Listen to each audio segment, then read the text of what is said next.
नमस्कार। विचार मंथन में आपका स्वागत है। एक नई आपदा का सामना किया जा रहा है। यह आपदा है बेमौसम भारी बारिश और ओलावृष्टि, जिसने एक तरीके से उत्तर भारत में तबाही सी मचा दी है। अनेक जिले प्रभावित हैं। मौसम विभाग लगातार अलर्ट जारी कर रहा है और इसका प्रभाव सीधे सीधे जनमानस पर, पशुओं पर और फसल पर पड़ रहा है। योगी सरकार भी इससे सचेत है और आज ही राजस्व विभाग ने एक पत्र सभी जिलाधिकारियों को जारी कर दिया है और कहा है कि जो राहत कार्य है संशोधित, उसके अनुसार तत्काल राहत पहुंचाई जाए इस आपदा में। दूसरी ओर सबसे बड़ी बात क्या है, यह भी कहा गया है कि जो फसलों का नुकसान हुआ है वो नुकसान सीधे तौर पर आकलन किया जाए और 2 दिन के अंदर उसकी रिपोर्ट भेजी जाए ताकि किसानों को बाकायदे मुआवजा दे करके उन्हें राहत पहुंचाई जाए। लेकिन जो खबरें हमारे पास विभिन्न जिलों से आ रही हैं वो निश्चित रूप से परेशान करने वाली है। न केवल उत्तर प्रदेश बल्कि उत्तराखंड, हरियाणा, ये जितने भी आसपास के प्रांत हैं उत्तर भारत के, दिल्ली, वहाँ पर एक परेशानी का नया सबब बन गया है। और परेशानी की सबसे बड़ी बात और ये है, पहले कहा गया कि 21 तारीख तक ये ऐसा ही मौसम रहेगा, फिर आया अब 24 तक रहेगा। बहरहाल ये कब तक रहेगा, कैसे रहेगा और इसकी भरपाई कैसे होगी और क्यों ये आ गया है बेमौसम, आज इसी पर चर्चा करेंगे। और इस चर्चा में भाग लेने के लिए हमारे साथ हैं जाने माने मौसम वैज्ञानिक doctor S N. Pandey. Doctor Pandey, मैं आपका बहुत बहुत स्वागत करता हूं। डॉक्टर पांडे, ये बेमौसम बारिश और ओलावृष्टि से ये जो नई आपदा आई है, इसके बारे में आपका क्या कहना है? देखिए, जिस तरह से मल्टीपल मौसम सिस्टम पूरे देश में बन गए और एक दूसरे सिस्टम को उन्होंने सपोर्ट करना शुरू कर दिया, चाहे अरब सागर की हलचल हो, बंगाल की खाड़ी की हलचल हो और इसके बाद वेस्टर्न डिस्टर्बेंस और इसके साथ देश में बने हुए कई साइक्लोन, जब ये सारे मौसमी सिस्टम आपस में मिल गए तो उससे पूरे देश में बारिश, ओलावृष्टि और बिजली, लाइटनिंग की घटनाएं हुई।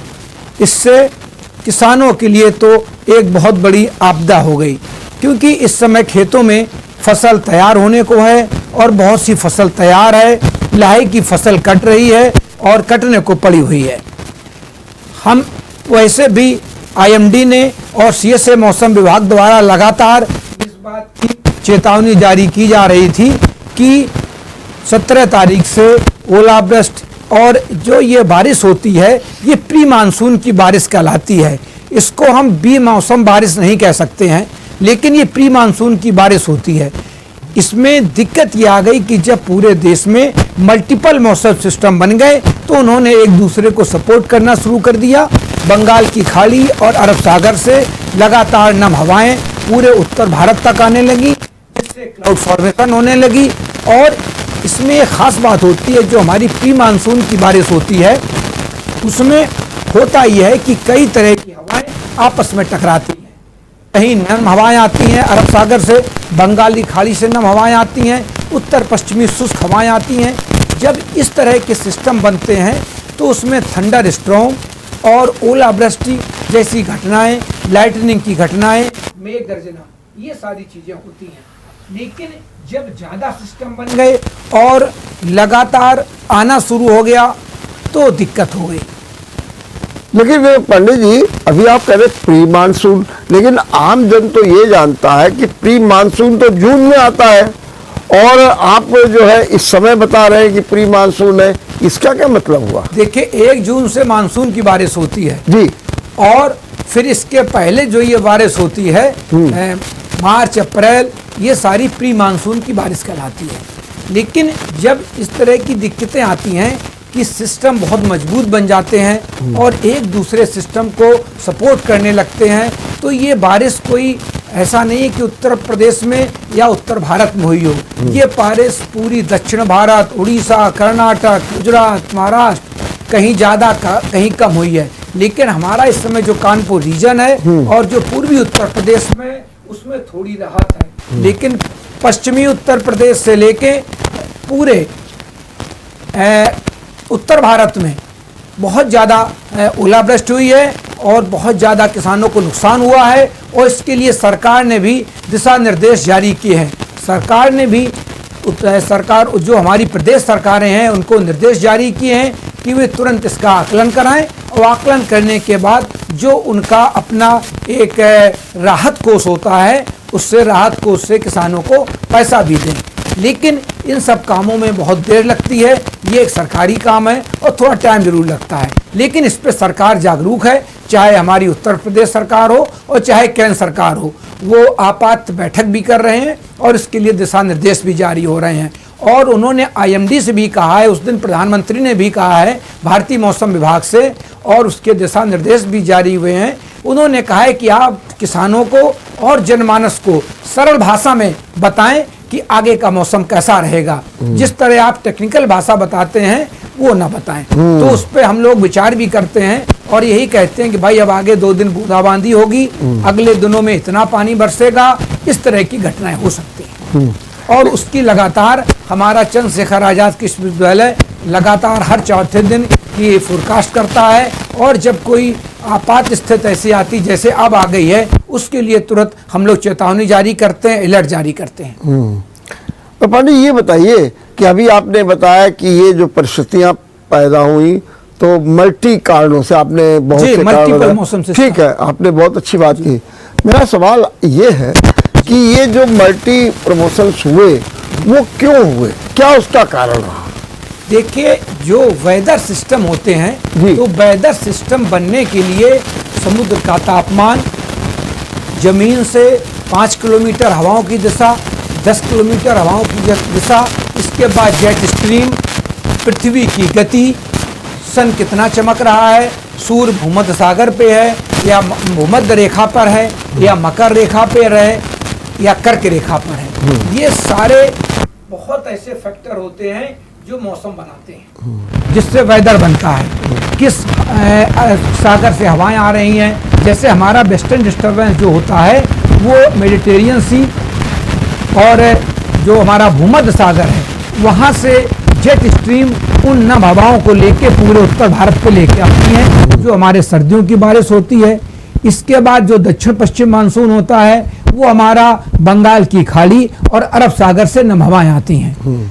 इसके बाद जो हमारी जेट स्ट्रीम होती है, हवाओं की दिशा क्या है, समुद्र का तापमान क्या है, ये सारे फैक्टर होते हैं और इन्हीं फैक्टर्स के ऊपर मौसम बनते हैं। और इसके बाद अगर नम हवाएं आ रही होती हैं तो उन नम हवाओं के साथ अगर शुष्क हवाएं मिल रही होती हैं, तो जिस तरह प्री मानसून की बारिश होती है कि मेघ गर्जना होती है, लाइटनिंग होती है, बिजली गिरने की संभावना होती है, ओले गिरने की संभावना होती है, ये सारी चीजें भी लगातार इस तरह के मौसम में होती हैं जो हो रही हैं। और तो मैं मान गया हो रही है, निश्चित रूप से आपने बताया। मेरा केवल ये कि आप थोड़ा सा सामान्य लोग, जैसे कि अभी आप कह रहे थे कि सरकार का भी आदेश है, इस आम बोलचाल में खाली आप हमको बताइए कि ये परिस्थितियां कैसे पैदा हुई, बस इतना बता दीजिए।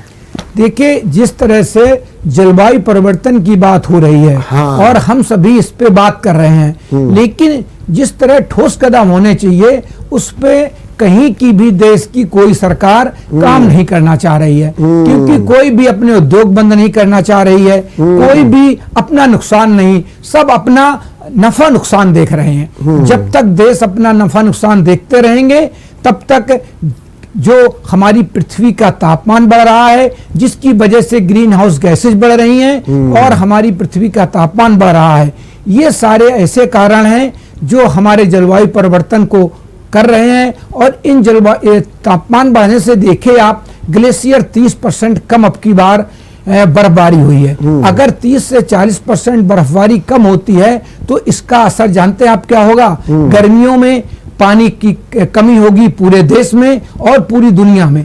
दुनिया के जितने भी ग्लेशियर हैं सब कम हो रहे हैं, बर्फबारी कम हो रही है। तो ये हो रहा है क्योंकि ग्रीन हाउस गैसेज बढ़ रही हैं। देखिए ग्रीन हाउस गैसेज जो होती हैं ये हमारी पृथ्वी का तापमान, हमारे जिंदा रहने के लिए जो तापमान होना चाहिए उसको मेंटेन करती हैं। लेकिन जब ग्रीन हाउस गैसेज ज़्यादा हो जाती हैं तो ये क्या करती हैं कि तापमान बढ़ा देती हैं।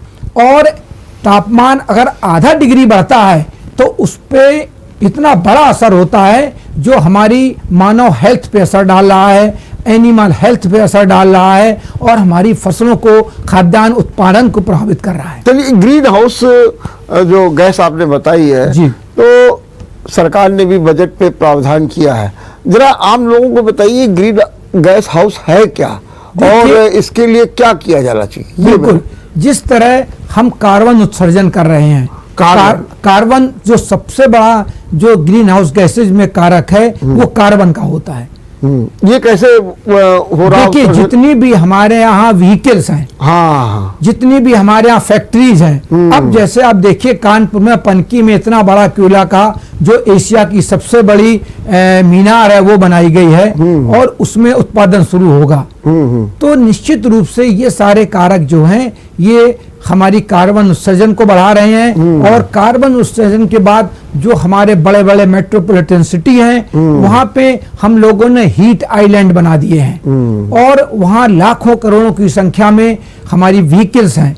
और उन व्हीकल से भी जिस तरह का हमारा प्रदूषण फैल रहा है, हमारे जो फेफड़े खराब हो रहे हैं, हमारे जो मानव हेल्थ पे चाहे ब्लड प्रेशर बढ़ रहा हो, हमारे हार्ट की प्रॉब्लम हो, ये सारी प्रॉब्लम जो इस तरह के छोटे छोटे कण सांस में हमारे अंदर जाते हैं और कैंसर का कारक भी बन रहे हैं।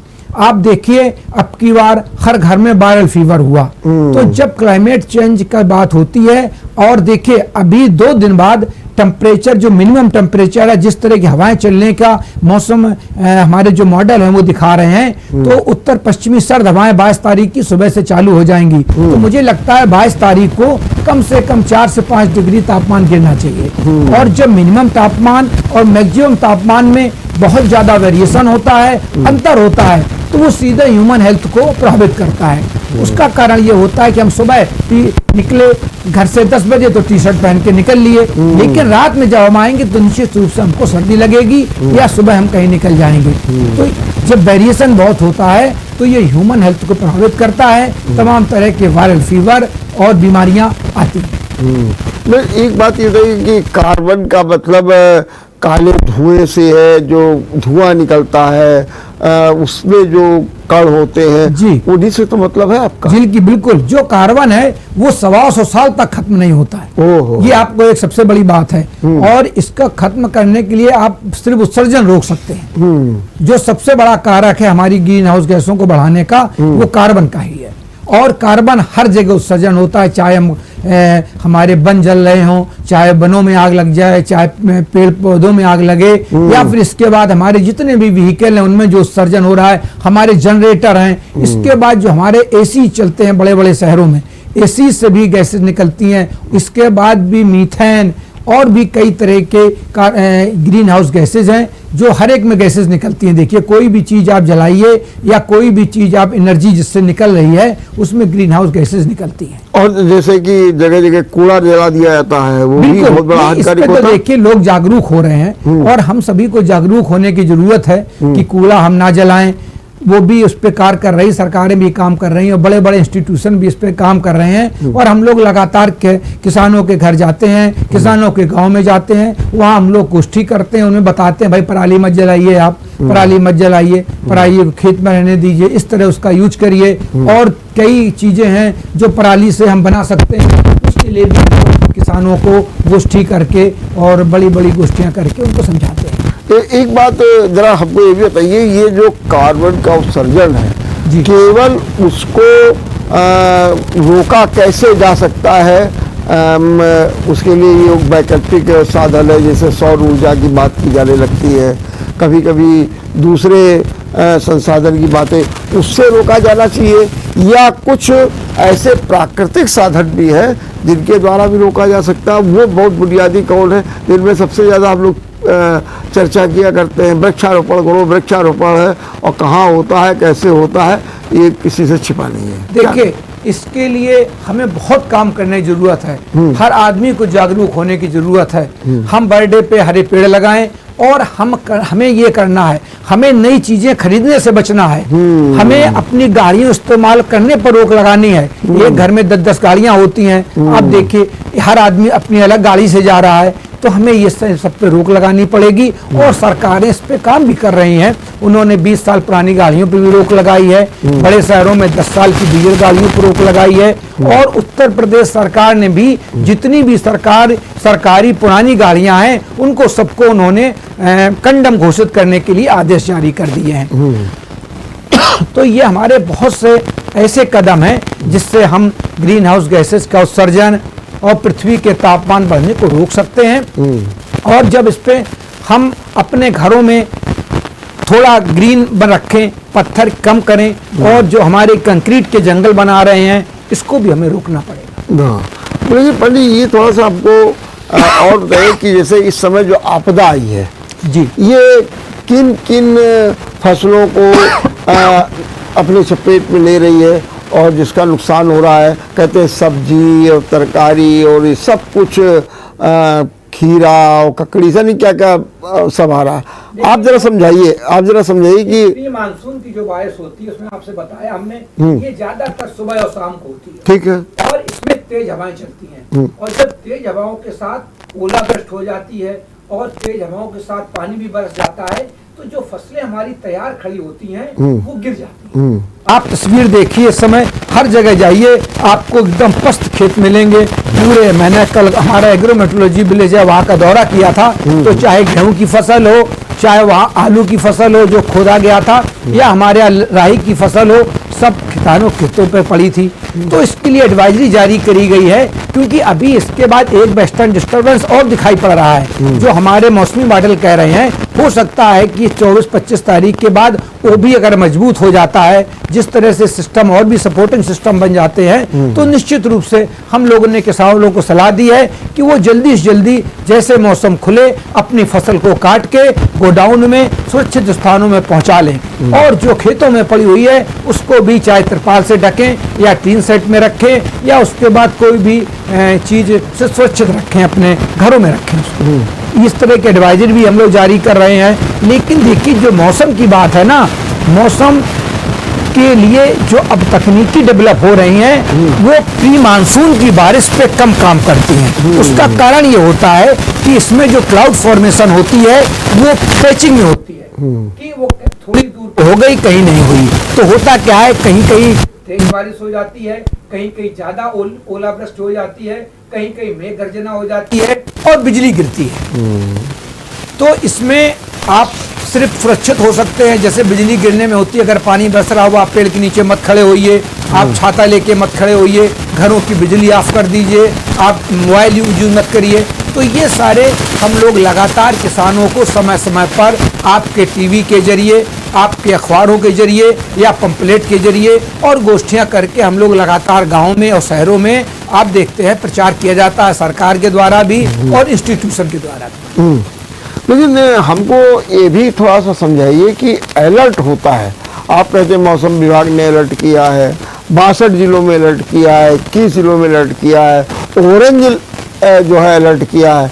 तो ये अलर्ट कितने प्रकार के होते हैं और सबसे ज़्यादा परेशानी वाला कौन सा अलर्ट होता है? और ख़ास तौर से हम लोग जो रोज़ सुना करते हैं ऑरेंज ऑरेंज ऑरेंज, ये सब क्या है?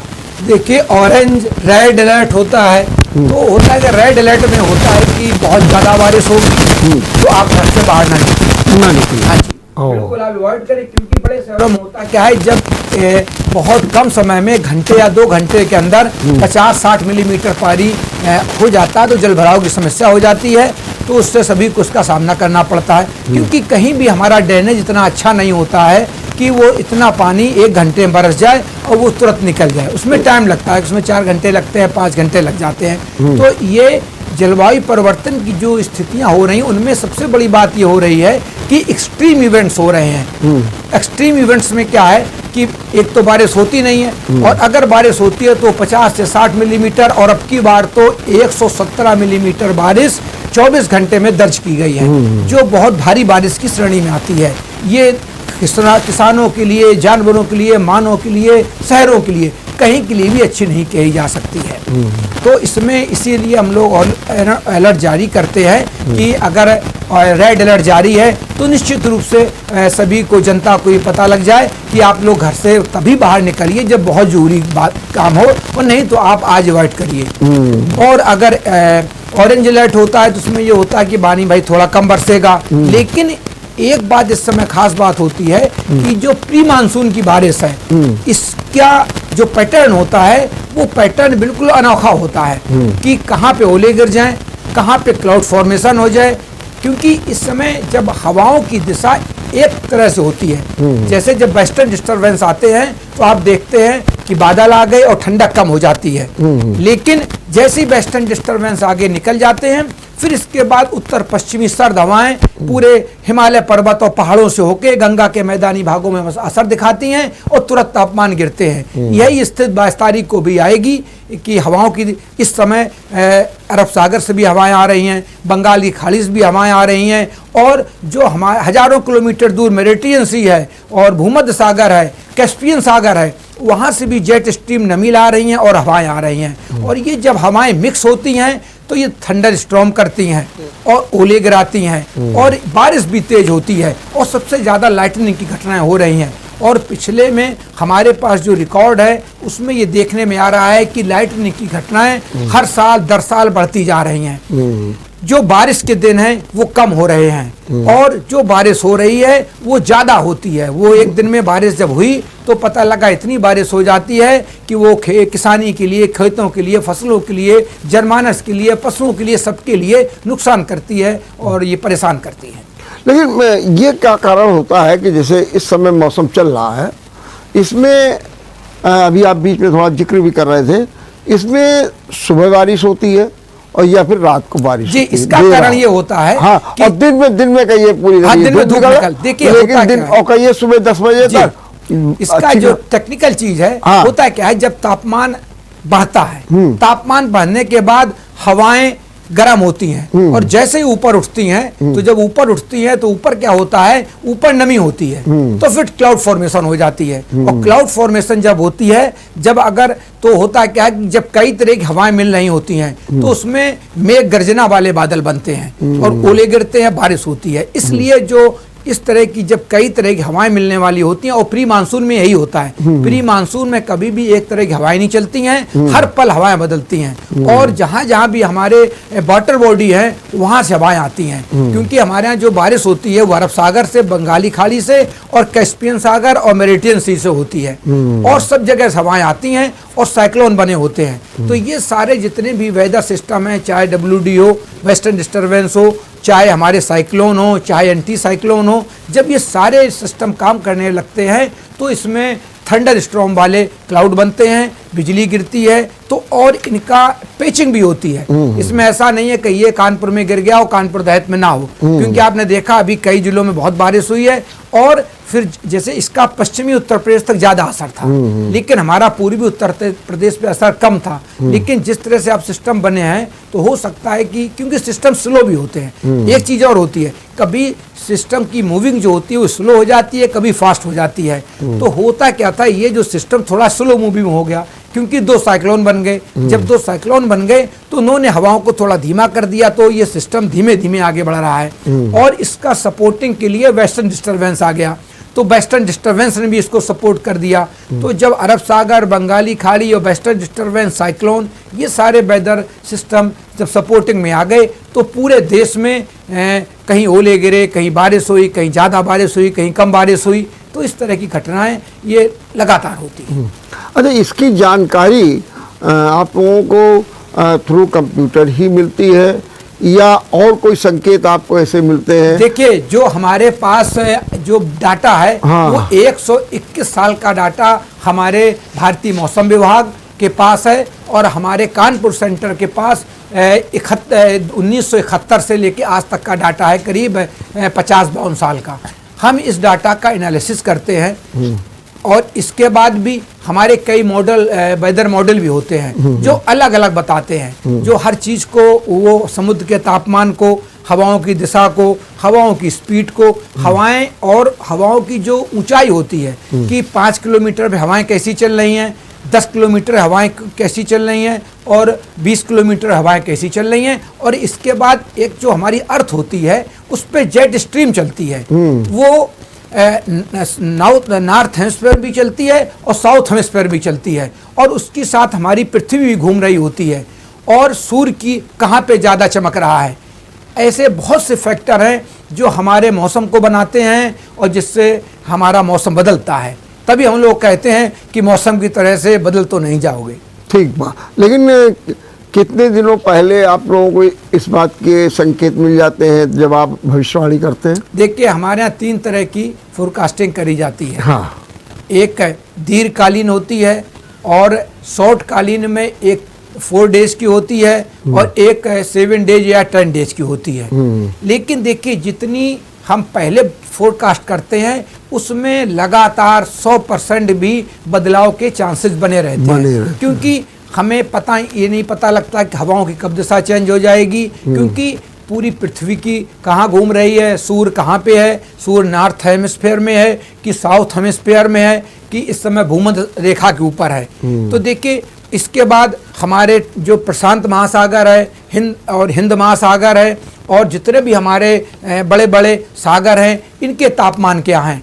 अब तो अभी नई रिसर्च की गई है कि जो बॉटम का तापमान है वो भी हमारे वेदर को असर करता है, अभी नई रिसर्च हुई है। तो इसके बाद जो ऊपर है वहाँ कितना तापमान चल रहा है। तो इसमें बहुत से फैक्टर्स होते हैं जो हमारे मौसम को बनाते हैं, क्लाउड फॉर्मेशन कराते हैं, हवाओं की दिशा बदलती रहती है, सूर्य की गति क्या है, सूर्य कहाँ पड़ रहा है। और यही कारण है कि इस बार जो आप लोग भविष्यवाणी कर रहे थे तो आप कह रहे थे कि रविवार से मौसम बदलने लगेगा, सोमवार से, फिर आप लोगों ने कहना शुरू किया कि नहीं शुक्रवार से बदलेगा। अब जैसे अभी आपने कहा 21 तक रहेगा, फिर हुआ कि नहीं 24 तक रहेगा। उसका कारण क्या? तो यही देखिए, सिस्टम चलता है। हाँ। तो कभी कभी जैसे कोई सिस्टम बना, आगे बढ़ा, अगर कहीं उसको दूसरी साइड पे, जैसे मान लीजिए पश्चिम से और पूरब की तरफ सारे सिस्टम बढ़ते हैं, तो अगर कोई सिस्टम पश्चिम से बन के पूरब तरफ आ रहा है और उसने क्या किया, पूर्वोत्तर के ऊपर कोई साइक्लोन बन जाता है, तो अगर साइक्लोन बनता है तो सिस्टम थोड़ा फास्ट मूविंग हो जाता है। और अगर वो सिस्टम कहीं राजस्थान के ऊपर या पाकिस्तान के ऊपर हमारे पश्चिमी क्षेत्र में बन जाता है तो वो स्लो हो जाता है। इससे क्या होता है कि अगर बारिश 2 दिन होनी है, स्लो होने पर बारिश फिर 3 दिन तक बढ़ जाती है या 4 दिन बढ़ जाती है। और फास्ट मूविंग में होता क्या है कि ये 2 दिन बारिश होनी है तो 1 ही दिन बारिश हो और फास्ट मूविंग सिस्टम आगे निकल जाता है। ये तो इस समय के जो वर्तमान हालात हैं जी, वो क्या कह रहे हैं और कब तक? देखिए, अभी तो 22 तारीख तक दोपहर को लगातार बादलों की आवाजाही के बीच में सुबह और शाम को तेज हवाओं के साथ ओलावृष्टि और कानपुर में हल्की बारिश की संभावना प्रतीत हो रही है। लेकिन और पश्चिमी जिलों में इसके बाद हमारे जो दक्षिणी मध्य प्रदेश है और बुंदेलखंड में ज्यादा घटनाएं हो सकती हैं। और 22 तारीख के बाद तापमान भी, जो मिनिमम तापमान है वो भी नीचे गिरेगा। और मुझे जो हमारा जो अपना CSA यूनिवर्सिटी और IMD का हमारा है, तो उसमें लग रहा है कि करीब 4 से 5 डिग्री तापमान धराम होगा, जो मिनिमम तापमान होगा। तो जब मिनिमम तापमान और मैक्सिमम तापमान में वेरिएशन हो जाएगा तो निश्चित रूप से वो हमारे बीमारियां का घर एक हो जाता है और खांसी जुकाम बुखार इस तरह की चीजें हो जाती हैं। तो वो मानव हेल्थ पे भी असर कर सकता है। हाँ, निश्चित रूप आपने कहा कि मानव हेल्थ पर भी है। तो इसका असर मानव हेल्थ पर भी पड़ता है। ये भी कहा जाता है कि जो मैं भी राजस्व पत्र देख रहा था, उसमें लिखा है था कि मानव, Animal health, जी। पशु और और फसल, खेती, ये सब किसानी, पर जी। है। तो आपके हिसाब से किस पर क्या क्या असर पड़ता है?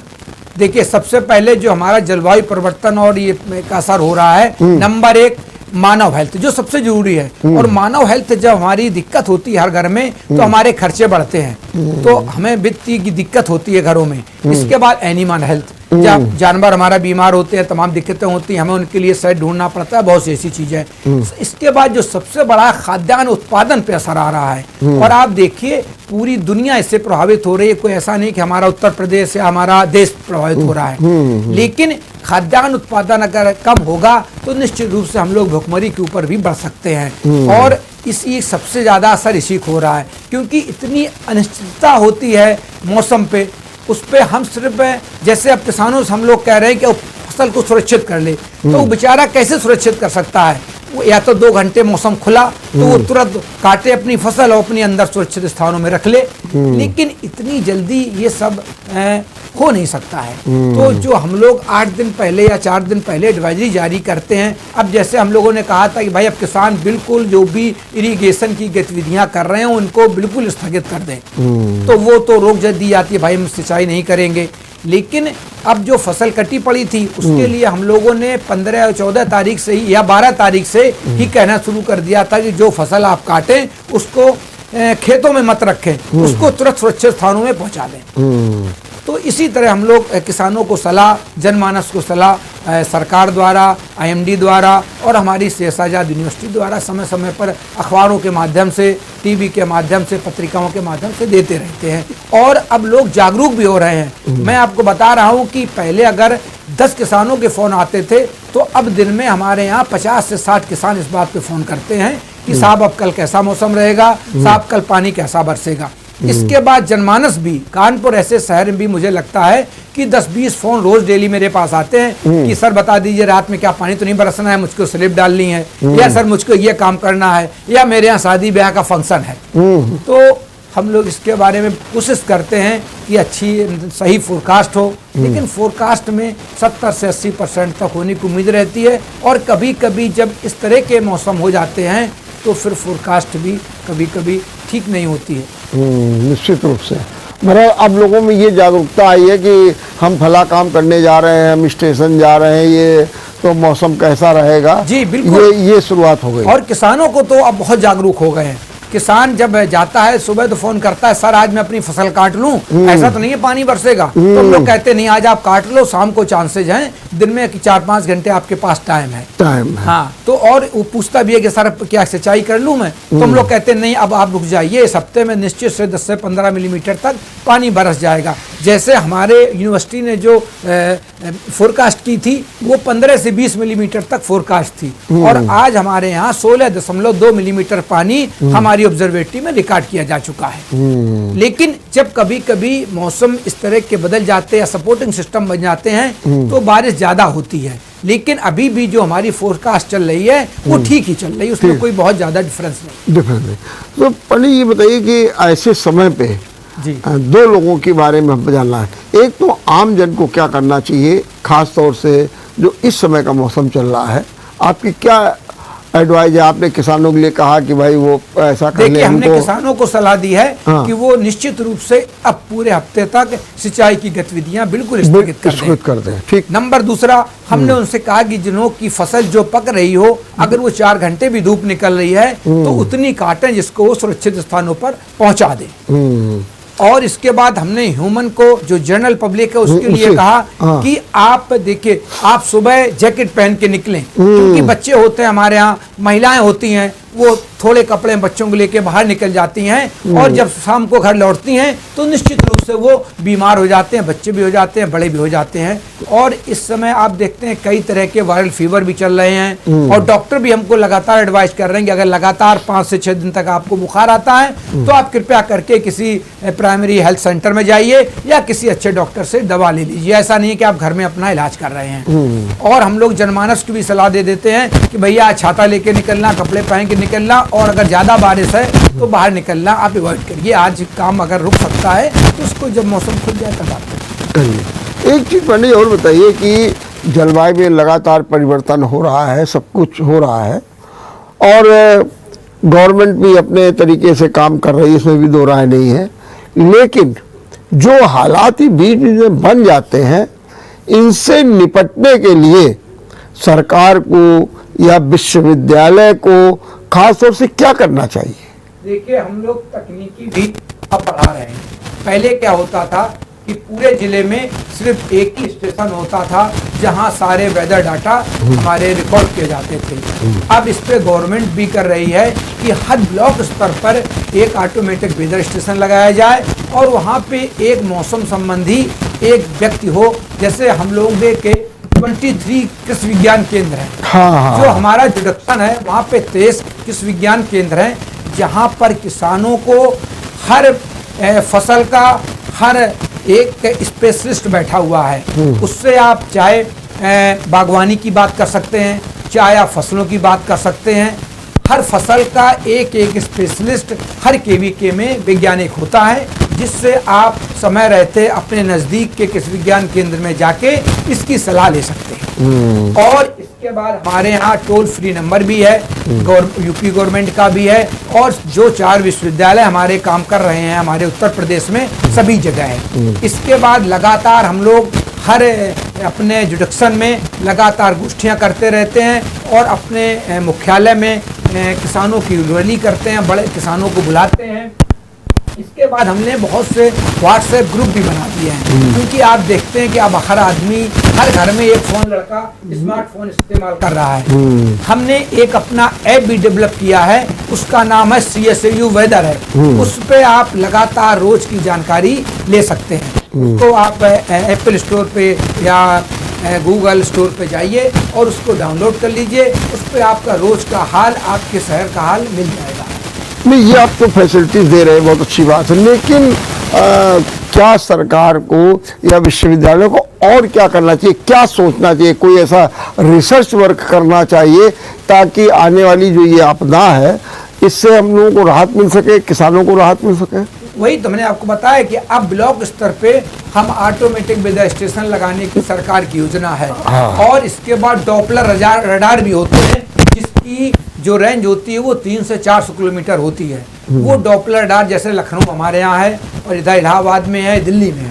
तो ये भी सब जो बहुत महंगे इस तरह के इंस्ट्रूमेंट हैं बड़े बड़े, जिनसे हमको जानकारी मिल सकती है, ये सारी चीज़ें लगाई जा रही हैं। इसके बाद हमें जो ऊपर का तापमान लेना होता है उसके लिए बैलून लगाए जा रहे हैं कि हमें हर अपनी स्टेज पर, कई स्टेज होती हैं, जो हमारा एटमॉस्फेयर होता है, वायुमंडल जिसको हम लोग कहते हैं, उसमें कई स्तर होते हैं कि ट्रोपोस्फेयर, स्ट्रेटोस्फेयर, हर जगह का तापमान ये तो पता है हमको, लेकिन आज क्या है, और उसके लिए हम लोग डाटा इकट्ठा कर रहे हैं। ज़्यादा से ज़्यादा डाटा जब इकट्ठा होगा हमारे पास तो उसका हम अच्छी तरीके से विश्लेषण कर सकेंगे, जो हमारी फोरकास्ट में काम आएगा और उससे फोरकास्ट हमारी और सुधरेगी। जिस तरह से पहले 50% फोरकास्ट अच्छी होती थी, आज की तारीख में 90% फोरकास्ट हमारी जा रही है। ये बात आप किसी से भी आप जनमानस से पूछिए, जो CSA यूनिवर्सिटी फोरकास्ट है वो 90% तक ठीक जाती है। जिस तरह हमने कहा था कि अब की बार 15 से 20 मिलीमीटर पानी इन 3 दिनों में बरसेगा, लेकिन अगर सिस्टम थोड़ा स्लो हो गया तो वो बारिश 2 दिन तक बढ़ गई, तो उसमें 2 से 4 मिलीमीटर का अंतर पड़ता है, उससे कोई भारी दिक्कत नहीं आती है। लेकिन काफ़ी कुछ जानकारी किसानों तक, जनमानस तक और जो भी इससे संबंधित हैं, काम कर रहे होते हैं, उनको हम देने की कोशिश करते हैं। लेकिन अभी आप जिक्र कर रहे थे कृषि विज्ञान केंद्र, इनकी बड़ी अहम भूमिका होती है, बहुत बड़ी। लेकिन सच बात तो ये कि ये अपनी भूमिका का निर्वाह नहीं कर पा रहे। ऐसा हमारे मुख्यमंत्री योगी आदित्यनाथ भी नहीं देखिए, हमारे समय योगी आदित्यनाथ जी और हमारी जो माननीय राज्यपाल महोदया हैं, उन्होंने तो कम से कम मुझे लगता है कि हमारे यहाँ के 10 से 15 KVK का दौरा किया है। ऐसा पहले हमें लगता कभी भी किसी भी माननीय राज्यपाल महोदय ने नहीं किया होगा। उन्होंने सबसे पहले तो योगी आदित्यनाथ ने ही किया था जी। और हमारे जो कृषि मंत्री हैं उन्होंने भी लगातार KVK में जाते हैं वो, और लगातार मीटिंग्स करते हैं और लगातार वैज्ञानिकों से बैठ के बात करते हैं। और जो भी सरकार है लगातार बात करती है, लगातार मीटिंगें होती हैं कि भाई आप किस तरह से किसानों को आप सहूलियत दे सकते हैं। ठीक बात। लेकिन अगर मैं आपसे पूछूं तो ये जो कृषि विज्ञान केंद्र हैं, इनको और कुछ समृद्ध करने की ज़रूरत है या वहाँ पर व्यवस्था को चुस्त करने की ज़रूरत है, स्मार्ट वाली व्यवस्था करने की ज़रूरत है, या वहाँ पर ड्यूटी पर ज़्यादा ध्यान रखा जाए, बहुत जाके लापरवाही ना हो, ऐसा कुछ आपको लगता है क्या? नहीं, बिल्कुल। अब तो जब हमारे यहाँ जो हमारी अटेंडेंस हो गई है, हाँ, तो बायोमेट्रिक अटेंडेंस होगा, तो लोगों को 10 से 5 फिर के बाद 10 बजे कोई भी पहुँच जाता है तो फिर वो सोचता है चाहिए तो नौकरी कर ली। तो ऐसा नहीं, बायोमेट्रिक से काफ़ी कुछ अंतर आया है। तो लेकिन इसके बाद ऐसा है जैसे जो भी हमारे वैज्ञानिक है, हम लोग फील्ड में काम ज़्यादा, क्योंकि जब हम किसानों के बीच में जाएंगे तो हम जब उनके खेत देखेंगे तो उनकी फसल में कैसा क्या हो रहा है, कौन सी बीमारी लग रही है, तो उनको ज़्यादा होगा। लेकिन इसके बाद भी हम अपने कृषि विज्ञान केंद्रों पर किसानों को बुलाते हैं। वहाँ हमने हर फसल के, हर बागवानी के और मुर्गी पालन के और भेड़ पालन के और जितने भी किसानों के लिए छोटे छोटे हैं और होम साइंस के भी छोटे छोटे हमने मॉडल विकसित कर रखे हैं, जिनको हम किसानों को दिखाते हैं और महिलाओं को भी बहुत जागरूक कर रहे हैं। वहाँ हम लोग होम साइंस की भी साइंटिस्ट रहती हैं कि हम, और इस समय तो मोटे अनाज पे हमारे यहाँ लगातार गोष्ठियाँ हो रही हैं और मोटे अनाज पे अब हमारे यहाँ एक हमारे जो डायरेक्टर रिसर्च थे और हमारे डायरेक्टर सीड एंड फार्म है, उन्होंने भी कहा है कि हम अब मोटा अनाज का बीज किसानों को देंगे, उसका उत्पादन शुरू करेंगे। तो बहुत जल्दी हमारी यूनिवर्सिटी चंद्रशेखर आजाद कृषि विश्वविद्यालय कानपुर मोटे अनाज के सीड तैयार करने की व्यवस्था करेगी और उसके लिए बजट मांगेगी। हो सकता है कि उस पर हम लोग आगे काम कर सकें। चलिए, बहुत बहुत धन्यवाद, बहुत बहुत धन्यवाद पांडे जी, आपने बहुत अच्छे ढंग से बातचीत की और ज़रूरत इसी बात की है कि जो जलवायु परिवर्तन तेजी के साथ हो रहे हैं उनमें सुधार लाया जाए और उसका सबसे बड़ा ये जो धुआं धक्कड़ फैक्ट्रियों से, वाहनों से, इन पर रोक लगाई जाए और जगह जगह जो कूड़ा जला दिया जाता है उसको रोका जाए। जब तक इस पर व्यवहारिक काम नहीं होगा तब तक ये स्थितियां बनी रहेंगी। सरकार को, समाज को और संबंधित लोगों को इसमें अधिक से अधिक कार्य करने की ज़रूरत है। देखते रहिए विचार मंथन। नमस्कार। अगर आपको हमारा वीडियो पसंद आया हो तो हमें लाइक करें, सब्सक्राइब करें और ज्यादा से ज्यादा शेयर करें और हाँ, बेल आइकॉन दबाना ना भूलें ताकि हर खबर का अपडेट आप तक पहुंचे तुरंत। आप हमें इंस्टा, ट्विटर और फेसबुक पर भी फॉलो कर सकते हैं। हमारी आईडी है @JMT News।